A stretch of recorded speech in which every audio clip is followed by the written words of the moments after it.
میں موجود ہیں جہاں وہ سعودی عرب میں مقیم پاکستانی کمیونٹی سے ملاقات اور روشن ڈیجیٹل اکاؤنٹ کی تقریب میں شرکت کر رہے ہیں اور روشن ڈیجیٹل اکاؤنٹ کی تقریب کا انعقاد کیا گیا ہے جدہ سعودی عرب میں، جہاں گورنر اسٹیٹ بینک رضا باکر تقریب سے اظہار خیال کر رہے ہیں اور ان کا یہ کہنا ہے کہ اب تک روشن ڈیجیٹل اکاؤنٹ کے ذریعے 1,30,000 اکاؤنٹ کھولے جا چکے ہیں اور اس وقت آپ کو پتہ چلیں کہ وزیر اعظم عمران خان تقریب سے خطاب کر رہے ہیں۔ ابھی چل رہا ہے تو چل بھی رہا ہے، اس میں بہت بڑی کنٹریبیوشن تقریباً 40% جو اس کو چلانے کے لیے، یعنی جو اتنا بڑا ایک ادارہ ہے جو کہ 75% کینسر کے مریضوں کا مفت علاج کرتا ہے جو دنیا میں کہیں نہیں ہوتا، تو وہ جو اتنا بڑا خسارہ ہے تقریباً 9 ارب روپے کا ہر سال، اس میں 40% کنٹریبیوشن اوورسیز پاکستانیز کی ہے۔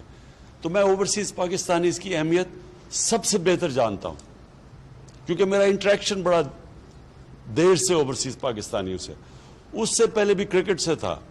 جب میں کرکٹ کھیلتا تھا دنیا میں جہاں جاتا تھا تو اوورسیز پاکستانی ظاہر ہے کرکٹ ٹیم کو سپورٹ کرتے تھے، آتے تھے، تو میرے سے تب سے انٹریکشن ہے۔ لیکن جب پیسے اکٹھے کرنے کے شوکت خانم کے لیے، تو اتنا زیادہ پیسہ اکٹھا کرنا تھا کہ وہ پاکستان میں لوگ تھوڑی دیر کے بعد، جس کو کہتے ہیں ڈونرز فٹیگ، تنگ آ جاتے تھے پیسے دینے کے لیے۔ تو پھر میں جدھر بھی دنیا میں پاکستانی تھے ان کے پاس کیا، تو میں ساری پاکستانی کمیونٹیز کو جانتا ہوں جو کہ پاکستان سے باہر رہتی ہے۔ تو جو سعودی عربیہ کی پاکستانی کمیونٹی ہے، اس کو میں بہت دیر سے جانتا ہوں۔ مجھے بڑا افسوس ہے کہ جس نے مجھے ایک ذوالقرنین یہاں بیٹھے ہیں، ایک احسن رشید جنہوں نے مجھے بڑا انٹروڈیوس کروایا تھا، وہ آج ہمارے ساتھ نہیں ہیں۔ لیکن میں پھر سے امبیسڈر صاحب میں یہ چاہوں گا کہ آپ کی انٹریکشن ان سے رہے۔ مجھے رپورٹس ملی تھی بڑی بری کہ 1.5 سال سے یہاں جو پاکستانی کمیونٹی ہے ان کو صحیح طرح نہیں سروس کیا جا رہا، تو وہ انشاءاللہ وہ آپ اب آئے ہیں تو آپ جب ان سے انٹریکٹ کریں گے آپ کو پتہ بھی چل جائے گا۔ اچھا جی، میں اب اس پہ آتا ہوں روشن ڈیجیٹل اکاؤنٹ میں۔ یہ بڑی زبردست ایک ہم نے سوچا کہ ہم کیسے اوورسیز پاکستانیز کو ٹیپ کر سکتے ہیں، اور جب سے میری گورنمنٹ آئی ہے میری پوری کوشش تھی کہ جو پوٹینشل ہے اوورسیز پاکستانیز کا وہ ہم صحیح طرح ٹیپ نہیں کر رہے۔ تو جب یہ رضا پریزیڈنٹ اس کے گورنر بنے اسٹیٹ بینک کے، تو تب سے میری ان سے تھی کہ ہم کیسے ہم ریمیٹنسز کو انکریز کیا جائے۔ تو یہ جو ایک انہوں نے اس کے اوپر زور دیا اور یہ جو پش کیا روشن ڈیجیٹل اکاؤنٹ کا، ماشاءاللہ اس کا جو رزلٹ آیا ہے یہ ہم کوئی بھی اس وقت ایکسپیکٹ نہیں کر رہے تھے، لیکن اس نے انکریج کیا کہ ہم اور بہت پروڈکٹس دے سکتے ہیں اوورسیز پاکستانیز کو، کیونکہ دنیا بڑی تیزی سے جو ٹیکنالوجی ہے وہ اتنی تیزی سے ایڈوانس کر رہی ہے کہ جو پہلے ہمارے پاس تھے ہتھیار تھے وہ پہلے نہیں تھے۔ آج ہمارے پاس وہ پروڈکٹس ہیں جو پہلے نہیں تھے۔ تو اس لیے میں یہ چاہوں گا کہ کانسٹنٹلی اور آپ کا بھی رضا انٹریکشن رہے اوورسیز پاکستانی سے، بلکہ آپ کے آئی ہوپ آپ کا ایک اسپیشل پورٹل بناؤ جو آپ کمیونیکیٹ کریں، کیونکہ آپ کو فیڈ بیک ملتی رہے گی کہ کیسے ہم 90 لاکھ اوورسیز پاکستانیز ہیں، ہم کیسے ان کو اپنے ملک کے لیے ایک وہ جو اتنا بڑا جو پوٹینشل ہے وہ کیسے اس کا پورا کر سکتے ہیں۔ یہ بہت بڑا اثاثہ ہے ہمارا، اور ابھی بھی میں سمجھتا ہوں کہ ہم اس کا فریکشن ٹیپ کر رہے ہیں۔ ابھی صرف وہ لوگوں کو اپنے ریمیٹنسز سے بھجواتے ہیں، ہم ان کو انویسٹمنٹ کے لیے ابھی تک پاکستان میں نہیں لا سکے، اور اس کی کئی وجوہات تھی۔ لیکن جیسے جیسے ابھی آپ نے ایکسپلین کیا کہ ہماری اکانومی سٹیبلائز ہوئی، شروع میں ہم آئے تو بڑے حالات ایسے تھے کہ ہم لوگوں کو یہ نہیں بتا سکتے تھے کہ ہمارے ریزروز کا کیا حالات ہیں، کیونکہ اگر وہ لوگوں کو پتہ چل جاتے ہمیں ڈر تھا ہمارے روپے کے اوپر رن ہو جانا تھا۔ تو بڑا مشکل وقت تھا اس میں۔ آج کیونکہ میں سعودی عربیہ میں ہوں، میں خاص طور پہ سعودی عربیہ کی گورنمنٹ شیخ محمد کا، ان کا خاص طور پہ شکریہ ادا کرنا چاہتا ہوں کہ بڑے مشکل وقت پہ انہوں نے ہمیں سپورٹ کیا۔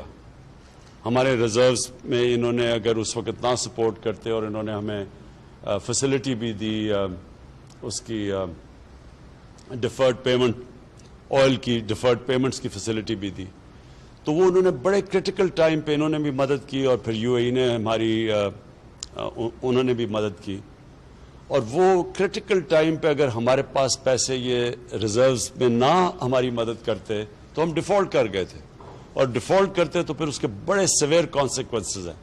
ایک ملک ڈیفالٹ کر جائے بڑی دیر لگتی ہے اس کو ریکور کرنے میں.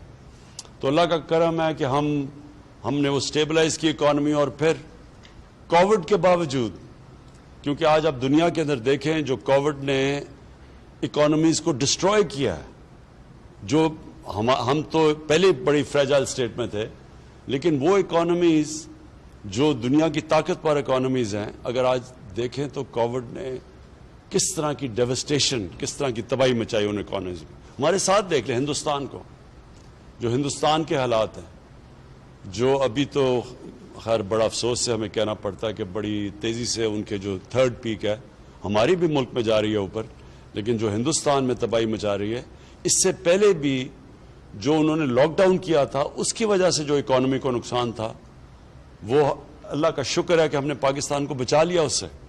ہمارا وہ چند ملکوں میں سے ہے ہمارا ملک جو کووڈ کے اندر ہم نے بڑی مشکلوں سے نیویگیٹ کیا. ایک طرف بچانا تھا اپنے لوگوں کو کرونا سے, لیکن دوسری طرف اکانومی کو اور لائیولی ہوڈس کو بھی بچا گئے. اور اس سے ہم وہ ملک ہیں جس نے اپنے ملک کو نکال لیا, اور جبکہ اور ہمارے نیبرز کی ایکسپورٹس گر رہی تھی, پاکستان کی ایکسپورٹس بڑھنی شروع ہو گئی اور ہماری اکانومی اوپر جانا شروع ہو گئی. تو آج بڑے جو سائنز ہیں ہماری اکانومی کے وہ بڑے خوشائن ہیں. ہماری پاکستان کی کنسٹرکشن انڈسٹری بڑی تیزی سے اوپر جا رہی ہے, اور اس میں سب سے زیادہ نوکریاں کنسٹرکشن میں دیتی ہیں. ہمارا جو ہاؤسنگ ہے, لو کاسٹ ہاؤسنگ, وہ ہمارا بہت بڑا پروگرام ہے. تھوڑا سلو گیا ہے کیونکہ ابھی تک ہمارے ملک میں بینکس کو عادت ہی نہیں ہے چھوٹے قرضے دینے کی, غریب لوگوں کو قرض دینے کے لیے. ہاؤسنگ فائنانس کے کوئی کانسیپٹ ہی نہیں تھا پاکستان میں. تو یہ ساری چیزیں اب آہستہ آہستہ ہم انفولڈ کر رہے ہیں. بینکس بھی ٹرین کر رہے ہیں اپنے سٹاف کو, اسٹیٹ بینک پوری مدد کر رہا ہے ان کی, کس طرح ہم ان کو سستے قرضے دیں. اور لوگ بھی سمجھ گئے ہیں, پہلی دفعہ پاکستان کے لوگ بھی سمجھ گئے ہیں کہ بجائے قرض ایک کرایہ دینے کے, وہی کرائے کی جگہ قرضوں کی قسطیں دے کے اپنا گھر ان کا ہو سکتا ہے. تو یہ ساری نئی چیزیں ہیں. آگے میں ویسے ہوئی آپٹمسٹ, لیکن جو مجھے اب نظر آ رہا ہے, اتنے مشکل وقت سے جو ہم نکلے ہیں, مجھے آگے بڑا اچھا ٹائم نظر آ رہا ہے. اور اس کے اندر جو اب آگے جو پاکستان کی جو پراسپیرٹی ہے, جو خوشحالی ہے, اس میں اوورسیز پاکستانیز کا بہت بڑا رول دیکھ رہا ہوں. اور میں اس لیے کہا کہ چاہیے تو تھا کہ میں آپ سے اور تھوڑے ذرا لمبا انٹریکشن کرتا, جو آج میں نہیں کر سکتا, لیکن میں نے جنرل بلال آپ کو اور پھر آپ کو رضا اپنے ویب سائٹ کے ذریعے, انٹریکٹیو ویب سائٹ کے ذریعے, آپ پلیز, آپ کو زبردست فیڈ بیک آئے گی.